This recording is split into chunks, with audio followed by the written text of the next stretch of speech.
বর্ষার বৃষ্টিতে ভিজে প্রকৃতির নতুন রূপ লাভ করে। প্রকৃতির স্নিগ্ধতা বেড়ে যায় কয়েক গুণ। বৃষ্টি ভেজা সেই প্রকৃতির কাছে ছুটে যেতে চান পর্যটকেরা। তাই তাদের সেরা ডেস্টিনেশন হয়ে পড়ে পাহাড়ি পরিবেশের সবুজ জঙ্গল। কংক্রিটের শহর থেকে একটু সময় বের করে পর্যটকেরা হাওয়া বদল করতে ছুটে যান উত্তরবঙ্গের বিভিন্ন অফবিট ডেস্টিনেশনে, যেখানে পাওয়া যায় প্রকৃতির রূপ, রস ও গন্ধ। সেরকম একটি ডেস্টিনেশন দার্জিলিংয়ের বিজনবাড়ি। এই তল্লাটে রয়েছে সবুজের ঘনঘটা। মাঝখান থেকেই বয়ে গিয়েছে ছোট্ট নদী। একদিকে এই চত্বরের শোভা বাড়িয়েছে সবুজ গাছপালা, অপরদিকে তাকে অলংকৃত করেছে এই ছোট্ট নদী রঙ্গিত।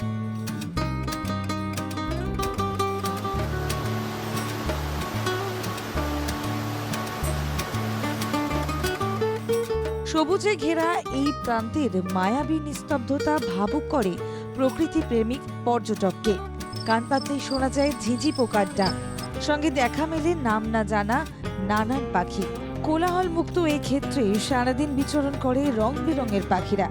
ঋতুটি শরৎকাল হলেও বর্ষা বিদায় এখনো হয়নি, তাই এই সময়ে হাওয়া বদলের জন্য ডেস্টিনেশন হতেই পারে উত্তরবঙ্গের দার্জিলিং বিজনবাড়ি।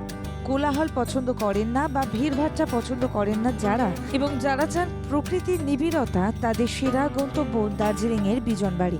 এখানে থাকার জন্য রয়েছে বেশ কয়েকটি হোমস্টে। ট্রেনে করে যেতে গেলে নিউ জলপাইগুড়ি বা শিলিগুড়ি স্টেশন থেকে গাড়ি ভাড়া করে দার্জিলিংয়ের পর অপূর্ব গন্তব্যে পৌঁছানো যাবে সহজেই। ব্যুরো রিপোর্ট, বাংলা জাগো।